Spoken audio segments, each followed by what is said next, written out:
The obsessive, the intrusive thoughts that they say 96% of people suffer from, but in my opinion, in my research, it's about 100% of us. Well, it's not that you took a clinical group and said, this is the clinical group, let's see their change. But you took two different clinical groups and you distinguished the difference between the two by what you've done. And I thought that was brilliant. How many times have you had a client, and I've had a patient, where you tell them the same thing over and over because it's just words, it's not actually being wired in. The mind-brain-body change has to happen. For behavior to change does not take 21 days. It does not take 4 days. It does not take 7 days. It takes cycles of 9 weeks.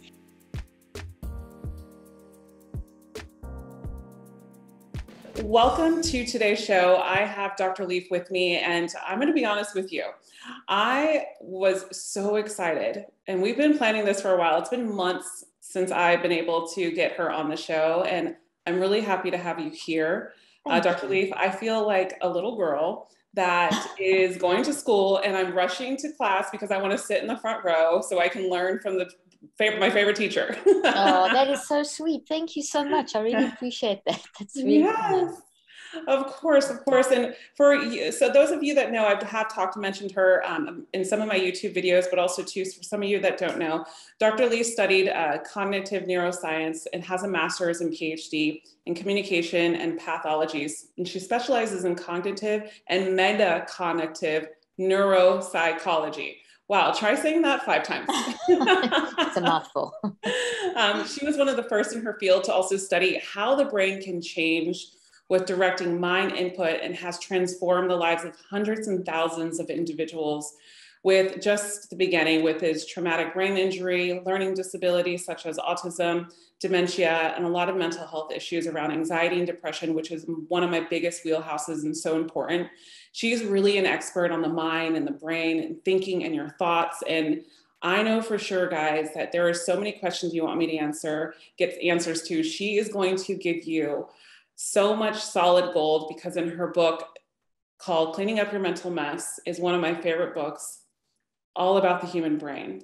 So thank you again, Dr. Lee, for being here.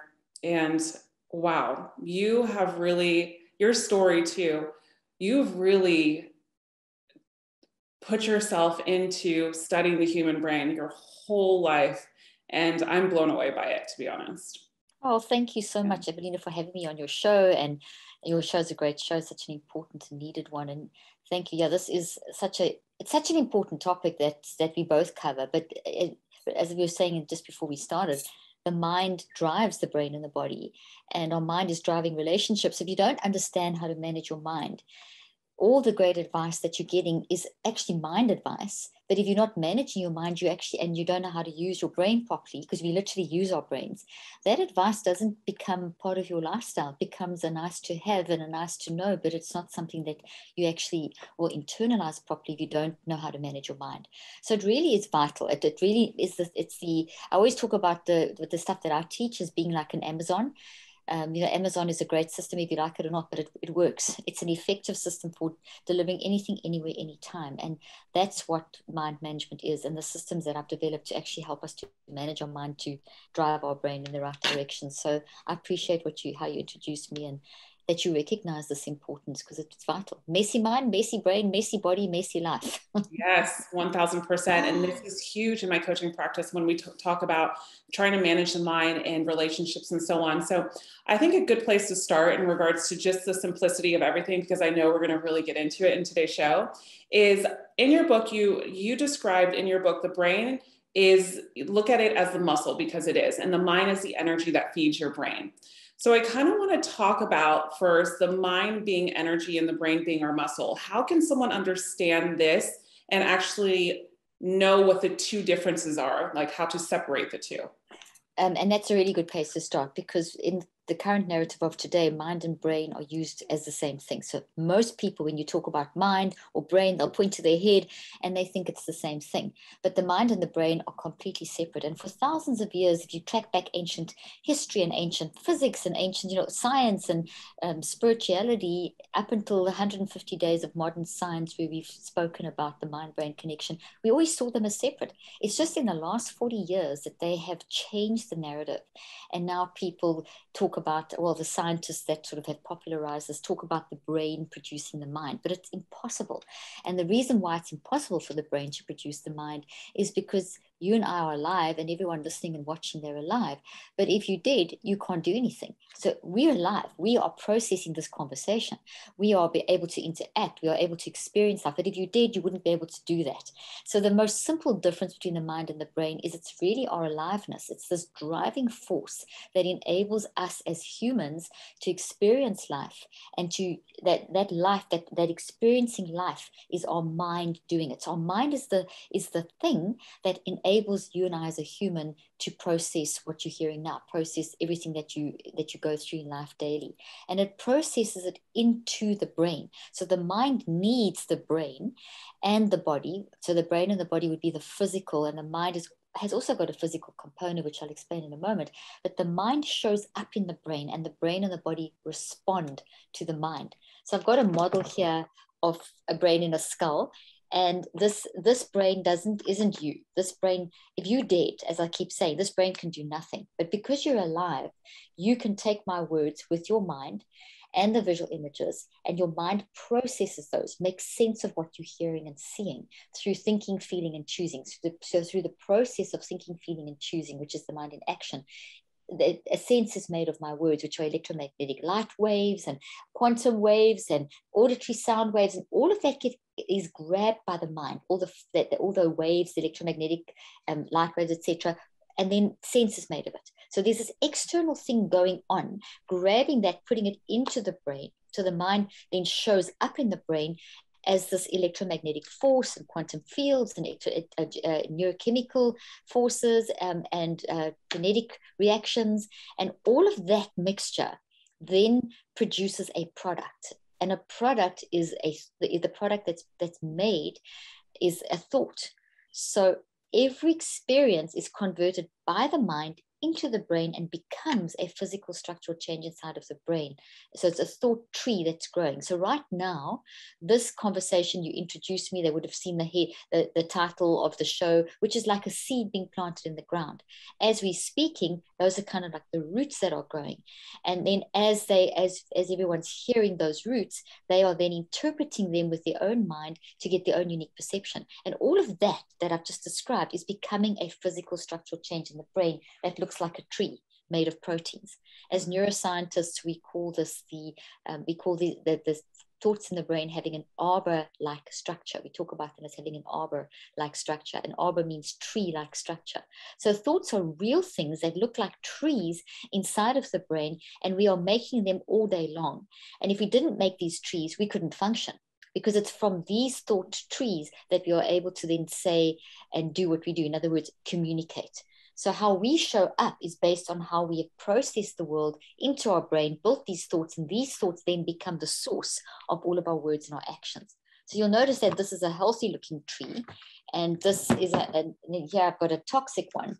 So they're two different, I use them as just, the analogies, and they're two different implications here, because this is coming from a toxic source. It's a toxic thought, it's whatever, and from whatever source of abuse or trauma, and this would be a healthy one. So we're building two different kinds, and that's called the plastic paradox of the mind-brain connection, because whenever you, as you're alive, this is happening, whether you like it or not. So we're either processing stuff into our brain like this or like this.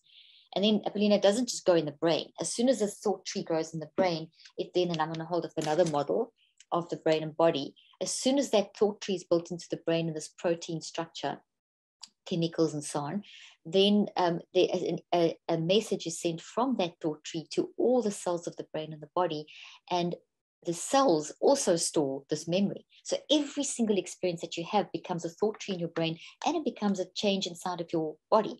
So that's why we talk about body memory, because it's the brain then instructs the body. So that memory is in two places, and it's in a third. And the third are the gravitational fields of the mind. So the brain and the body, physical, when you're alive, they are driven by the mind. The mind is this gravitational field that flows around and through the brain and the body. It's also an electromagnetic field and a quantum field. And we understand gravity, we don't float because of gravity, but we each have our own unique gravitational field that I can't have yours, you can't have mine. It has its own unique characteristics. And it's that field that is our think, feel, choose. That is how we grab life. We put it into the brain as a tree, into the body as a genetic change in every single cell, and we store it as a vibration inside our gravitational field. So it's in 3 places. But that thought's not fixed. And that's what's so wonderful, because let's say that we have bad childhood experiences in relationships. I mean, you're a relationship expert, specifically coming from a female perspective, which is phenomenal.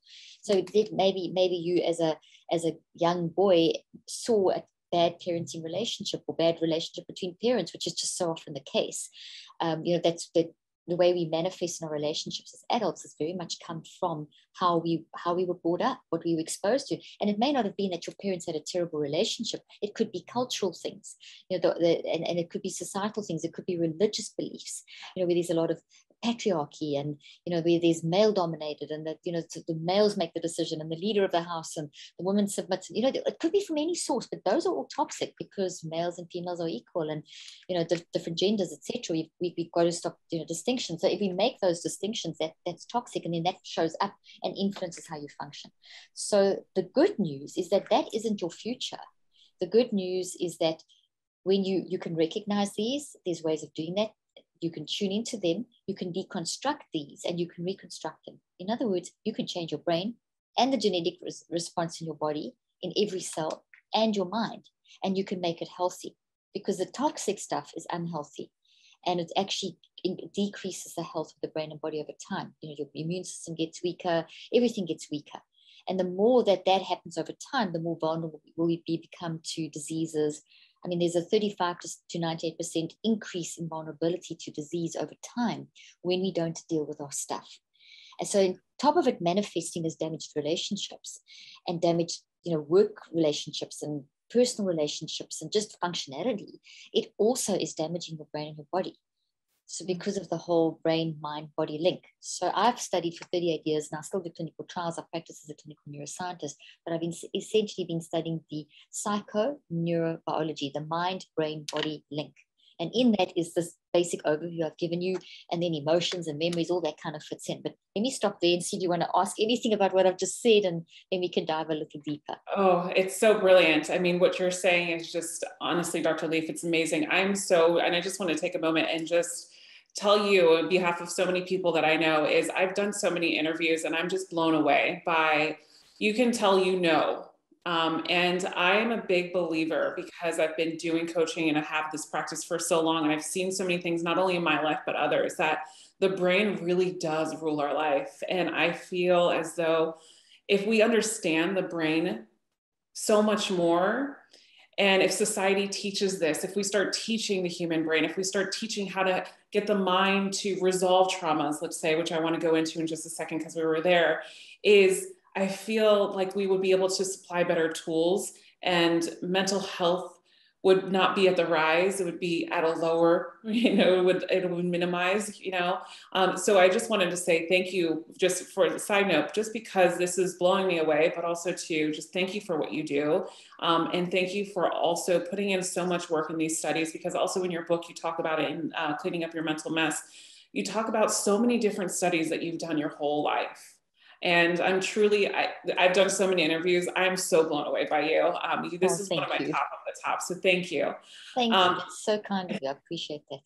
And so with that said, I also do want to talk about trauma.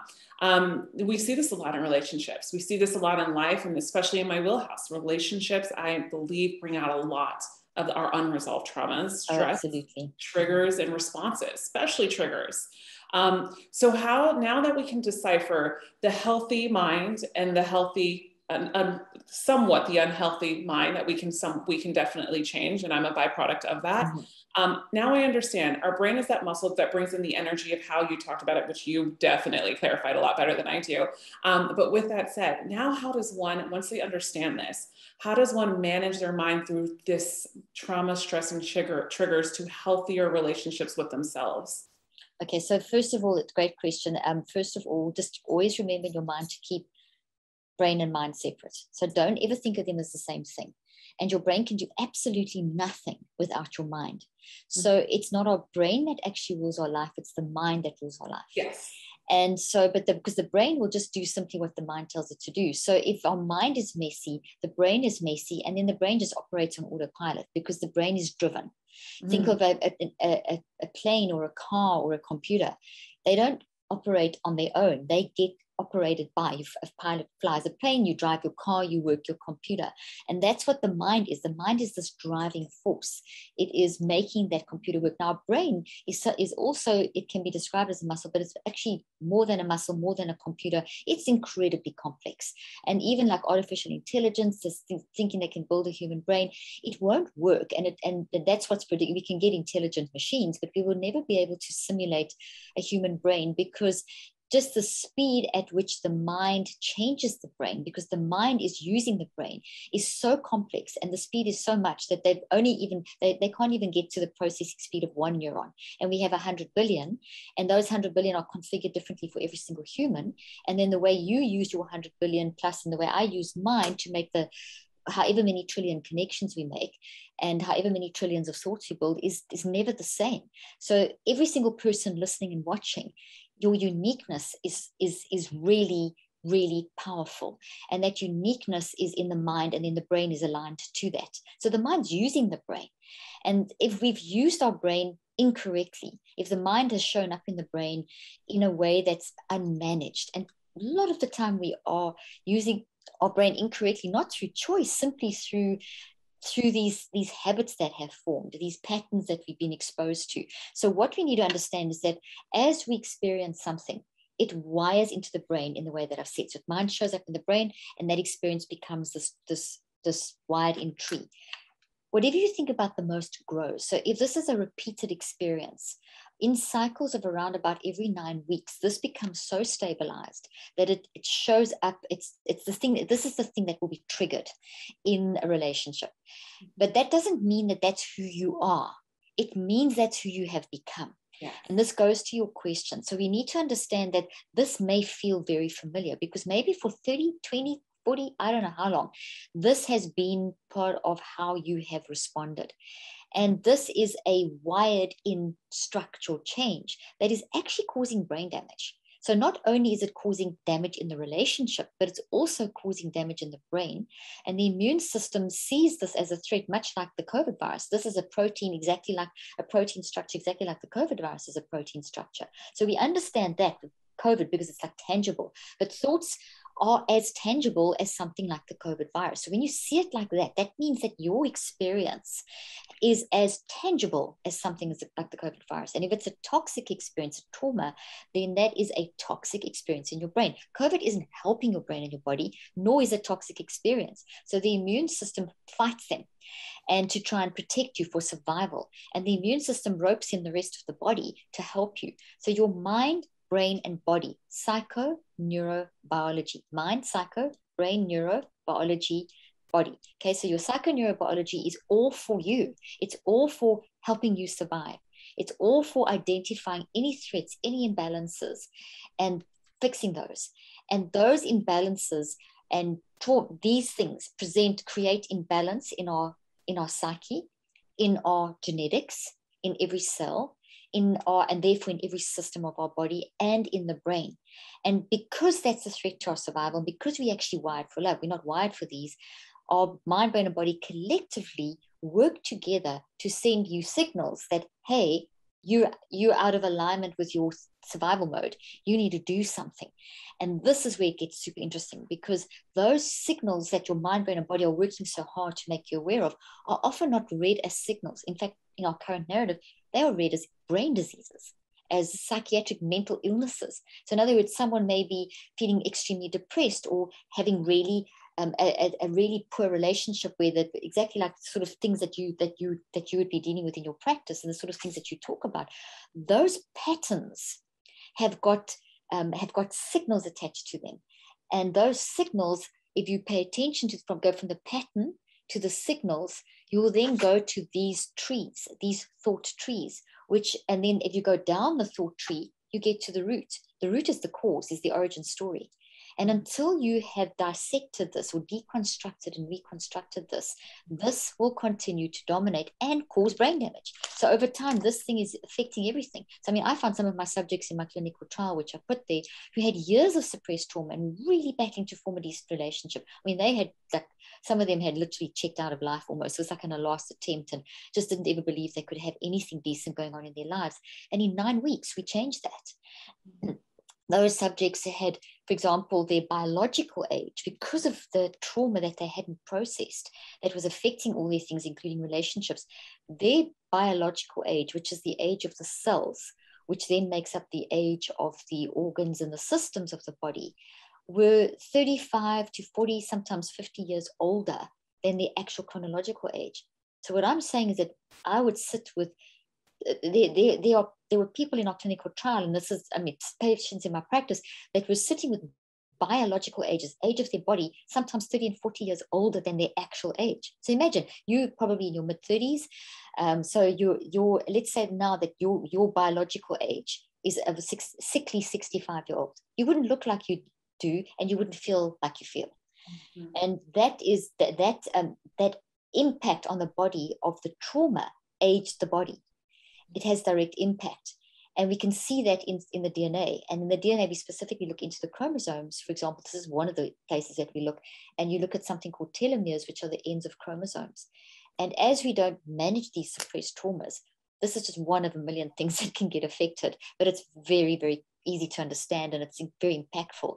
But essentially, that if we are not managing our trauma, we are sending a very negative wave into energetic waves. So the electromagnetic light forces and the things that are going into the brain and the body, every system of the body, heart, lungs, everywhere, is a distorted wave pattern when it comes to that specific incident or trigger, or how you're functioning. If it's specifically, I'm not saying it's in everything, but let's say it's in relationships. Let's say that because you're talking relationships, there's trauma in relationships, it's manifesting as trauma in a current relationship. So in the relationship, this comes up, this then is generating, when it's dormant, it's there damaging, but it's not as damaging as when it's active. So if you're in a relationship daily and you're not dealing, this is active daily. So this is daily causing damage. So the telomeres, which are the ends of chromosomes, I'm going to make a little cross. Chromosomes look like an X, and imagine the telomeres are my fingernails. Mm-hmm. And these telomeres need to be long and strong, like my fingernails. And if you are in trauma, they're not. They weaken.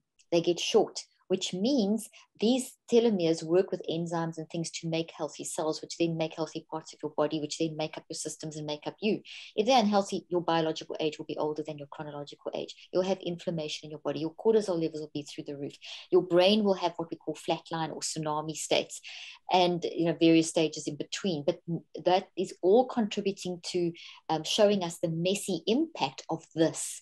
Mm-hmm. So until this is dealt with, and getting a label, a clinical label like you have bipolar depression or something, doesn't help. It actually shortens your lifespan. It's like going into a garden and chopping the head off the weed. The weed's going to keep growing back. And what happens is that people go into these perpetual cycles of like losing their, the label makes them, oh, well, I'm like this because I've got clinical depression. I can't, it's not my fault that I can't get this, so there's this, and it's not that they're being facetious, but there's this labeling by a doctor who said, oh, you are this, and you're not that. That is not who you are. How you are showing up, and this is key to what I teach, the way you show up in your relationship is because of, there's a because of behind that. That because of is in the root, the source, the origin story. And until this is dealt with, this is real, this is in your brain as this tree, it's in your gene code, it's affecting your telomeres, it's in those gravitational fields of your mind which drive your brain. So the gravitational fields are sending this mess through your brain and your body. And that combination is enough to make you feel terrible and also make you, and it gets worse over time. It's not like bad in the beginning, but it accumulates over time. And that is a negative cycle that gets fed until you stop it. So we have to tune in and deconstruct and reconstruct. And that's mind management. That's what I teach. And it's self-regulation. And we can do it. I've spent 38 years researching this. I've practiced clinically for 25 years. I'm still doing clinical trials. We're doing just finished one that's in that book that you mentioned, Cleaning Up Your Mental Mess. I don't know if you've got a copy there, but I'll just hold it up. I've got an app called Neuro Cycle where I teach all this stuff. So there's a lot of ways that you can get into mind management. Who's mind management for? you. If you're alive, you need mind management because your mind drives everything. And if you think of it, Apollonia, a nice way to look at this is to think, okay, you can go 3 weeks without food. You would have seen this quote in my book, 3 days without water, 3 minutes without oxygen, but you cannot even go 3 seconds without your mind working. During the day, your mind is taking all your experiences and building it into your brain, your body, and your mind. And at night, your mind is doing the work of sorting out what you've built during the day. That's why we dream and have nightmares and night terrors and all that kind of stuff. That's the sorting out process. So your mind never stops. Your mind has different levels and so on. But so your mind is always active. So we see from the neuroscientific work, especially the psychoneurobiological angle of neuroscience, which is the field I move in, is that because I'm not neuroreductionistic. So I don't say neuroreductionistic is I don't reduce everything down to the brain. That research is very, very inaccurate and has shown that actually causes more problems. It's increased the problem of mental health. It hasn't decreased it. In fact, we reached a time in history which they started tracking this, a big, massive group of studies was done that showed that they picked it up, a trend starting in the 90s, mid-90s, showing that instead of people living longer, they're dying younger. In this advanced technological medical age, that people are dying younger does not make sense. And the age bracket being most affected is 25 to 65, 24 to 65. People in their prime dropping down dead, people in the workforce, people in the, having heart attacks at 50 when they, like it's crazy, heart attacks even younger, people getting dementias as young as in their 30s. This, Gen Z is now the latest generation that has their predicted lifespan is shorter than any in generations, which is frightening. So we have a very real issue here. And if you say, why is this happening? It's happening because we've learned about the brain. We've advanced with technology, but because of that, there's been a negative side. And that negative side is we're just looking at the physical. So someone's battling in a relationship, they're feeling sad, they've got these symptoms, they're getting depressed, they go to the doctor and they get told they have clinical depression and they get given a medication. That's the Band-Aid on the bullet wound.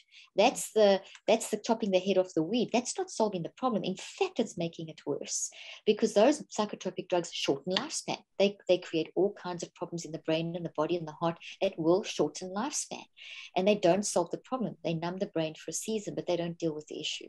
And that's what we've moved in that direction. And we need to move back. And that's what I push in my narrative is to help people to recognize it's not the symptom that we should be looking at as the as like the end be all and the end all. The symptom is simply a warning signal. It's your mind, brain, and body, like I was saying earlier on, telling you, hey, there's something going on. Pay attention. So all signals are beautiful messengers that we should be embracing to tune into because they will take you to this. And once you've had this, you can deconstruct and you can reconstruct it into something that works for you and have a decent relationship. So every bit of trauma can be handled like that. So I don't know where you want to take them. I mean, there's so much I've said. You want to unpack anything or would like me to explain anything more clearly to you? Or it's a lot, but it's so amazing because here's the thing is, and this is where coaching and I'm sure therapy, which you're talking about, and getting to the root, and getting to the root to solve maybe the traumas or the triggers that have been planted in there in the first place. And that's where I believe coaching, we need more people, we need more coaches out there helping others that have actually cleared up their mental mess as well, And still clearing up. Sorry to interrupt you, but we're never free. Exactly. We're going to spend our entire life cleaning up the mental mess. Because no one's made it yet. Exactly. I even have a coach. Coach always has a coach, and that's the thing is understanding that this is a process of life. I believe just working on yourself, understanding this, and being the best possible version for you is the process of life. And when we do get to the roots through whatever techniques that someone does want to do, it could be meditation, it could be personal development through journaling, attending events, and just diving in, reading books, and really cross-examining how to work through the things that are probably weighing them down, which you talk about as regards to our mind, like our thoughts. What are those? And I've noticed too, when someone does get to their roots, they finally get an aha moment. They get that understanding. And it's kind of like, I picture it like this, the prop that you're using that is gray. It's kind of like the grayness goes to white and then it goes to green and it gets the clarity. And then that one branch turns green. And then we go into the next one. What is the next thing that we need to fix? And then that one branch turns the healthier green. And now that I see visually, I look at this because so many men ask me, Apollonia, how do I have more confidence within myself? Right. And so as soon as a man asks me that, how do I have more confidence? Because women love men with confidence, of course. Yeah. And the first thing I always ask them is, what do you think doesn't make you confident in this moment? Right. And so what I've been able to see, and now looking at this in the visuals, is wonderful. So when you peel back the onion and you get to the root, the confidence grows when you form new branches in your mental wiring, we can say, right? Your brain, yeah. Yes, your mental brain. And I think that it's really, really interesting, because a lot of us, and this is my next question that I wanted to kind of dive into a little bit about, is a lot of us get this desire to be happier and to be more confident. And it's really encouraging to hear you say, we've got to get to the root and we've got to put into the work, because everything that sometimes is out there is very plateau, right? Oh, this is how you do it. Just ignore it and move on. Put on that brave face and just do it, especially in a masculine community. Men are taught to just man up and just diminish, toxic masculinity. Yes. And just really diminishing the emotions. And the reason why I say in the masculine community is because a lot of men are also, they think that this is a byproduct of just being a man, right? And they think that it's also too, if they aren't man enough, then they're going to be looked at as not brave, as not secure with themselves, as not confident, and as not as strong, right? And it's interesting because in my community, we talk about this very openly with our group of men, is a lot of men that I see this, they also put down other men, right? Which you're talking about, the toxicity of the masculine community. And it's really important to see this and hear this, because I think men and women both should embody these things and understand it. And also too, with that said, is when my guys come in and they do coaching and they're starting to get these aha moments, their energy shifts. I can see confidence coming out. And I say this all the time, they look like the same person, because they really are. They can wear the same thing. Their haircut is still the same way. They didn't lose or gain any weight, but he starts doing the work and he gets on a call and he just looks completely different because his energy has shifted, right?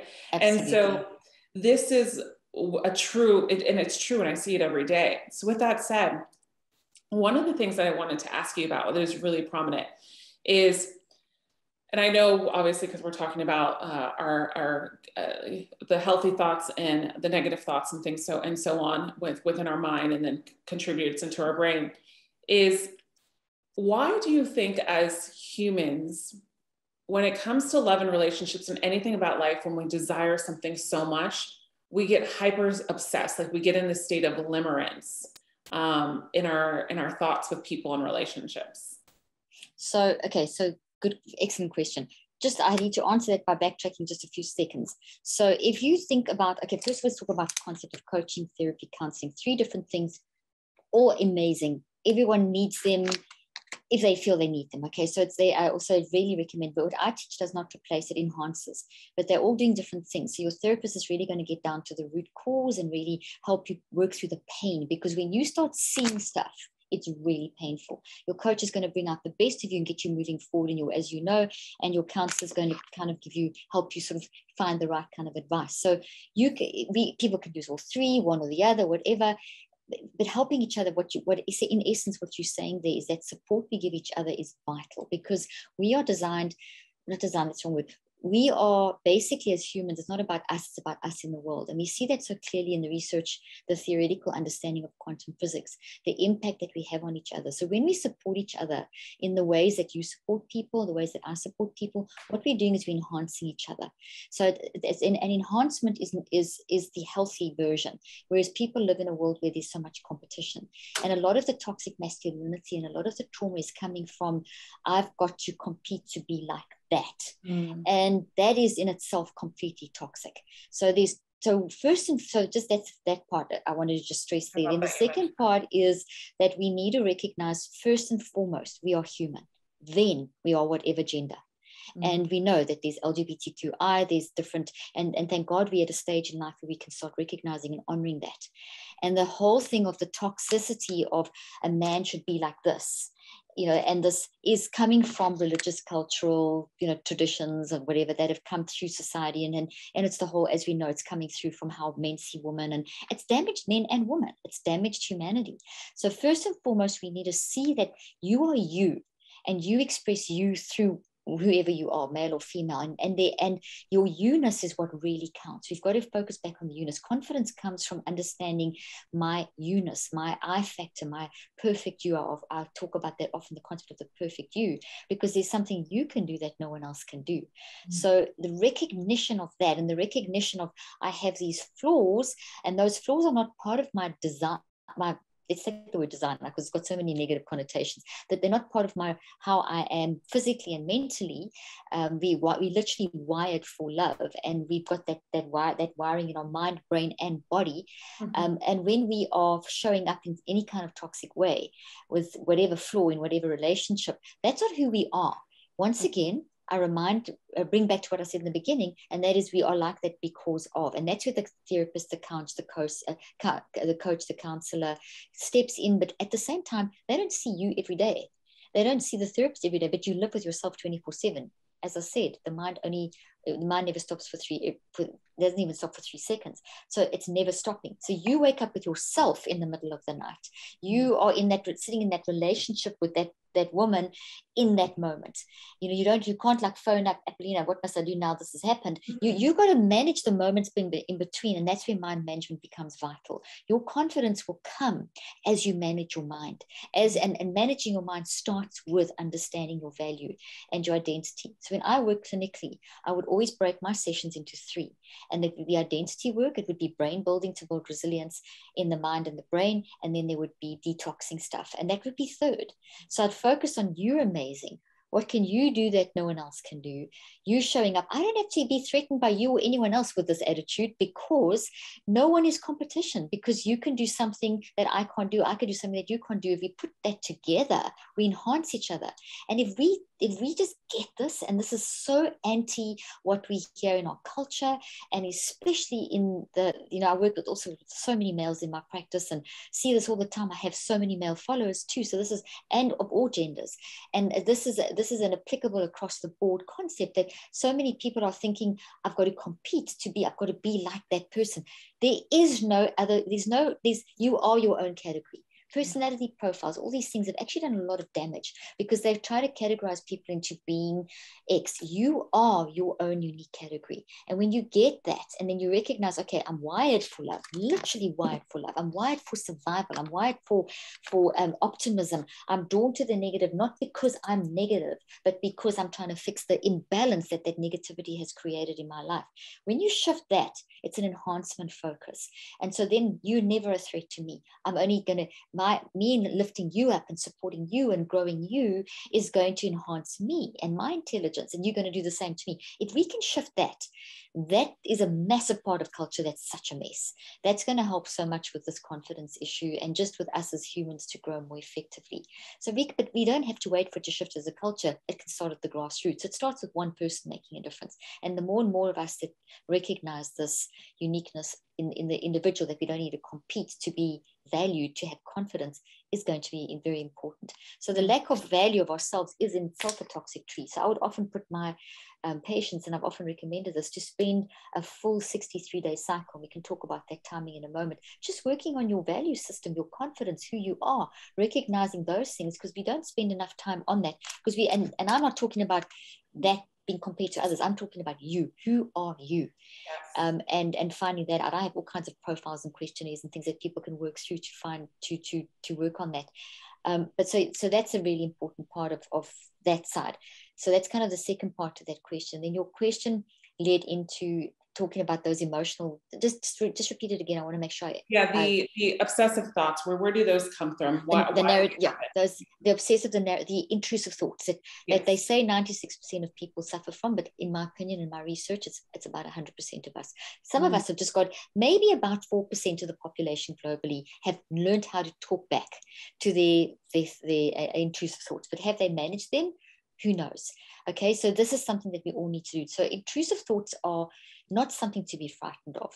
They are signals, once again. They are your mind, brain, and body pushing stuff from your non-conscious to your conscious mind. If you get thrown by them and you've pushed them down, they get stronger. Because they're coming from, intrusive thoughts are coming from all these narratives, these produced narratives, okay? And these are imbalanced. So your non-conscious mind is pushing them to your subconscious, into your conscious mind. But they come up a lot. And if we don't do something with those narratives and those intrusive thoughts and those obsessive thoughts, whatever, they're all kind of still the same thing that we're talking about. There's lots of stuff coming up in our mind and talking this negative talk, whatever. If you push it down, it'll get worse. If you pay attention to them, you get control over them. Mm-hmm. So pushing them down does not help. Feeling guilty about them just makes it worse. So what you do is you say, intrusive thoughts, great. I grab you, I embrace you. Any kind of signal that comes up, and which you grab, you embrace, because they contain a message. So therefore, if you see an intrusive thought is a signal pattern that there's this narrative going on in your head. If you take that intrusive thought and you say, okay, how many times am I saying this? What is this thought? If you start the dissection process, you'll start tuning into warning signals like, what are the emotions attached to this? What are the behaviors attached to this? What is the perspective of this? What is the body response? And those are kind of, you can categorize. You can grab the pattern of the intrusive thoughts, the obsessive thoughts, the narrative. You can break it down into these signals. And that then starts giving you a glimpse. That's kind of above the tree, what we've done here. It starts giving you some insight into this. So now what we need to do is literally land the plane at this tree in that forest of your mind, where there's mainly green trees, but there's this cluster of these dark trees that's very much alive and living, but it's blocking. You've got to land that plane, and then you begin the work. Now, you mentioned meditation and all the different techniques out there, and reading and getting knowledge. All that's absolutely vital. When it comes to actually changing these things, deconstructing and reconstructing them, you have to be very systematic. You cannot just gather data and think it's going to just get into or change your behavior through osmosis or something. It's not enough just to read stuff. Go for get it all. I'm not saying don't do that, but I'm saying you've got to build that. If you read a great book or you listen to a great podcast where you're learning stuff like now, don't just listen. Don't just notch it up as another notch on your belt. You actually need to learn to apply it. So this stuff that I'm talking about, for example, how to use this, you're going to take at least 63 days to build this into your brain as a healthy thought, and maybe multiple, so that you can actually get benefit from this knowledge. Your clients, you telling them things, if they just hear it, how many times have you had a client, and I've had a patient, where you tell them the same thing over and over, because it's just words, it's not actually being wired in. The mind, brain, body change has to happen. For behavior to change does not take 21 days. It does not take 4 days. It doesn't take 7 days. It takes cycles of 9 weeks. And sometimes it's multiple cycles of 9 weeks. So I've done the brain science, looking at how thoughts form. What are memories? This is a thought. The thought is made up of memories. This memory is data. This is the root memory. This is the source. So this tree's got root memories and interpretation memories. This is how you see this. This is the source of what happened, what the experience was. This is the distorted processing. This is the top part, is how you see the root system. And so a thought is made of memories. Thoughts and memories are not the same thing, like the mind and the brain are not the same thing. So the mind builds these thought, root, and interpretation memories into a thought tree in response to life, and those then show up in your behavior. This is what you are pulling from. Everything you say and do is because of. So if you tune into those intrusive thoughts, they're amazing. They're going to tell you something that you may not like to hear at first. That may be very painful, but to get healing, you have to go through the pain. You've got to feel to heal. You've got to face that it gets worse before it gets better. So you've got to listen to those intrusive thoughts, gather awareness of those signals, and then you've got to systematically sit down. And just so that people understand this, the reading, the studying, the podcast, all of that is what I would call brain building. And the system that I've developed is called the Neuro Cycle. And the Neuro Cycle is a system for how you manage your mind. So whether it is using the Neuro Cycle to take the books you're reading, the podcasts, the things you're learning to help you, the coaching lessons that they get from you, you use the Neuro Cycle to build that knowledge into your brain. In other words, to wire it into good stuff. So we want to use the green tree, not the toxic tree. Okay. So you use the neurocycle to brain build stuff that you think is good for you, that you want to change your life. So I teach you exactly how to do that in here. Then you can use the neurocycle as well to tune in and catch these things and turn them into these, to embrace, process, and reconceptualize them into these same 5 steps, but they just use a little differently. You can also use the neurocycle to build good habits into your life, good lifestyle habits, diet, exercise, patterns of response, etc. Whatever you want to build in as a new way of functioning, so that they get insight from a coaching session and they want to build it in as a pattern. Just hearing it from you once or twice and practicing once or twice will not change behavior. Behavior, cognitive, social, emotional, intellectual behavior takes cycles of 63 days to change. I've spent many years researching this. There's very little research out there. There's a myth out there that it takes 21 days to form a habit. Absolutely no grounding in science. That's why I decided to do this research. There's only a few of us, a handful of us in the world that have done research on this timing, which is astounding because it's critical for a patient to make a change, for a coaching client to make a change, for a human without coaches and therapists, just you as a human to make a change in your life. You are going to have to systematically work through cycles. So what do? You literally take the neurocycle. We can talk about what that is in a moment. You take that and you work through that daily in periods of 15 to 45 minutes. You can go as low as 7 minutes, 7 to 45. Don't go more than 45. Sit down daily, or I do it when I'm getting ready. So I'm standing and getting ready. So that's when I neurocycle. You do that daily for 21 days. This isn't where it stops. And then after 21 days for another 42, which takes you to 63 days. So 21 plus 42, 63. That's 9 weeks. You're then going to do the same 5 steps, the neurocycle, but you do them in around about 5 minutes. The app, I'll walk you through the whole process, literally like you're having therapy. And by the way, Apollonia, you might be interested. I've actually got a certification process coming out for coaches and therapists and physicians, whatever, on how to use this in your, properly in your practices and so on. So basically you would use that cycle. It's a lifestyle. It's a system. It's like Amazon. It's delivering anything, anywhere, anytime. This is a system into which you can build whatever technique works for you, whatever technique you've studied and read and done brain building on to say you love this kind of breathing, that kind of meditation, that visualization, all of those, that affirmation, those quotes, all that beautiful stuff. To make that part of your life, you use the neurocycle. You build that in.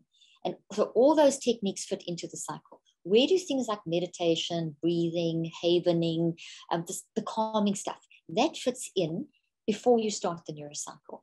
So that is what we call the brain preparation phase. You have to prepare your brain and your body for the work, but you can't stop there. So meditation has a ton of research on it, and breathing and so on. They are phenomenal for changing the neurophysiology, absolutely phenomenal, but they don't sustain it. Why? Because you have another experience, and that other experience goes and messes up the good work you've just done. So I've worked with people, neurologists and so on, that do a lot of neurofeedback, and they'll say to me, hey, listen, the brain is changing from the neurofeedback, and they fine for a while, but they keep falling back. And that's because if you do neurofeedback, it's just purely a physical thing. Meditation, it's very spiritual and physical too, but you're changing the brain. But if you haven't dealt with the source, there's no amount of meditation or breathing that's going to fix this. You have to do the meditation and the breathing to get your mind and brain into a resilient state in order to deconstruct and reconstruct this. This requires conscious, deliberate, intentional, systematized processes over time to deconstruct and reconstruct. And that's where the neurocycle comes in. So that's kind of how you would manage those obsessive thoughts, because any kind of obsessive, intrusive narrative that we have, which everyone does have, as I said, if you ignore, gets worse. Whatever you've pushed down just gets stronger, because every time you become aware of something, you are putting it into a state where it's going to change. And if I don't change it in a healthy direction, it gets changed in a negative direction. It goes back even stronger than before, which is, you don't want that. And then you're even more controlled by it. So you want to get these up and you want to control them. And so that's really what you're going to do. You're going to go from the pattern to the signals to the whole neurocycle process to do that. The changes are, the evidence, I have all the evidence. I've got lots of evidence in the book of telomere changes. We spoke about telomeres. We spoke about, there's changes in 9 weeks, we change people's biological ages, which is phenomenal. In 9 weeks, people went from having biological ages that were 30 to 40 years older and sickly than the age within 9 weeks of mind management, of doing this, dealing with the intrusive thoughts, dealing with the reasons why you've got that relationship issue, getting to the root cause, getting to the because of. We got the biological and chronological ages to match. And I think it's really important to say this too to the people that are listening, is because after reading your book, and I would really encourage you guys to really get the book so you can get the Neuro Cycle process, right? Is that Yes, the Neuro Cycle process. Yes, Yeah. because it's phenomenal. And I would advise anybody to do that. It'll be definitely in the description box wherever you're viewing or listening to. It's called Cleaning Up Your Mental Mess by Dr. Leaf, obviously Dr. Caroline Leaf. But I think it's very important to also note in your clinical studies, and this is what I think was phenomenal. You didn't just do one clinical study. Like, I forget what the groups were called, like A group, B group. I forget what they were, different experimental and control groups. So groups, exactly. Yeah. The experimental and control groups. So you took two different groups and did what you have studied and implemented, and then took another group and actually did things a little bit differently. What you, if I'm clarifying correctly, I can explain, haven't done. Basically, yes, and you can see the difference in the studies that you've done. And I thought that was phenomenal. It's not that you took a clinical group and said, this is the clinical group, let's see their change. But you took two different clinical groups and you distinguished the difference between the two by what you've done. And I thought that was brilliant. Yeah, that is really important. It's called a randomized controlled study, double blind. So what that means, it's your gold standard. So, and just, they had experimental group that got the neurocycle, and I didn't give them therapy. It was an app. So it was loaded on their phone. And that app that was used in the clinical trial has been improved from the research, because that's what you do as a scientist, you improve things. And that's what's available to everyone. So you can go to iTunes, Google Play, and download Neurocycle, and you've got the app. You've got the exact process that made these people's biological age and chronological age match, that dropped their homocysteine levels, reduced inflammation, changed their brain, literally changed their life. We had people that went from literally suicidal to living and going beyond and going back to work, and like phenomenal changes. So yes, we had a control group that did not get the app, the Neurocycle app, so they didn't get the mind management, but they got all the same testing. So all of both the experimental and the control group in this particular study were randomized. So neither knew who was control, who wasn't. So no one knew what the treatment was and who was, like, if those using the Neurocycle app, they didn't know that the other group didn't have that. The other group didn't know that they weren't getting something that the other group didn't have, because it was randomized and it was double blind, and they all got the same testing. So the control group thought that was the intervention, because all the testing was psychological, and the most important was narrative. They told their story, and that's what we need to focus on, not the symptoms. Emotions are not illnesses. Emotions are warning signals. Behavioral changes are warning signals. So the control group, they actually got that mind management, but the experimental group, the control group didn't, but they all got the narrative, the psychological testing, the brain testing, the blood testing, the DNA, a very comprehensive matrix of diagnostic assessment, which went on over a period of weeks. So there were multiple interactions, and the ones with the mind management, and you can actually see in the book, I put in like the head maps in color and that kind of thing. We showed the maps of inside the brain and the telomeres and everything, of how they went from, literally the experimental group using the Neurocycle went from having flatline, dangerous brains, old bodies, sick, to healthy, young, managed brains, managed minds. And what they would make comments like, at the beginning of the study, they would say things like, I am depression, but you can't be depression, because you can't actually have depression. You experience depression. You have cancer, but you experience depression. But they were seeing themselves as depression. So they had this predictive pattern in the brain that was negative, and their homocysteine levels and their telomeres and their body, they were sick. And as soon as within 3 weeks and 9 weeks, it was stabilized. Obviously, it takes the 9 weeks, like I spoke about. But within 3 weeks, they were saying, hey, I'm not depression. That's not my identity. My identity is that I was experiencing depression because of, and they started seeing the roots. And then they said things like, I'm even more depressed and more anxious. And that was good, because they were saying, but it's different. And good because why? They were depressed and anxious because of what they were seeing. You've suppressed stuff for years, and you start seeing, that's painful. So you're grieving. So yes, I've had patients that have like literally become immobilized in bed for weeks because the pain of what they are facing, and they need like a little bit of space just to process that. And that's where, the therapy intervention becomes very, very important at that point. So in other words, then they shifted. So it was a different kind of depression, because now they weren't suppressing. So you're going to get worse before you get better. It's called the treatment effect. But then you start shifting, and you start finding, okay, I can deal with this. And for the next 42 days, you grow that, and so on. So I've got a little image over here. At day 1, when you do all the 5 steps of the Neurocycle, the brain preparation, and I've told you very briefly, it's in detail in the book and the app. But basically, this is what you become aware of. Now, energy is never lost. So it's transferred. So you want to take the energy that's this and you want to transfer it to creating something healthy.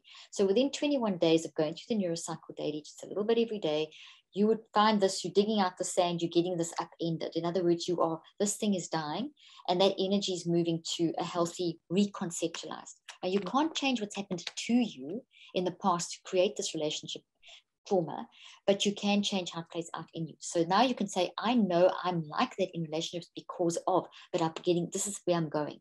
But that's not strong. There's a lot of other thoughts in your brain that it's competing with. And if you don't get the strong, that could go back again. So what you want to do is strengthen. That's why you need the other 42 days. So that's the day 21. By day 42, it's like this.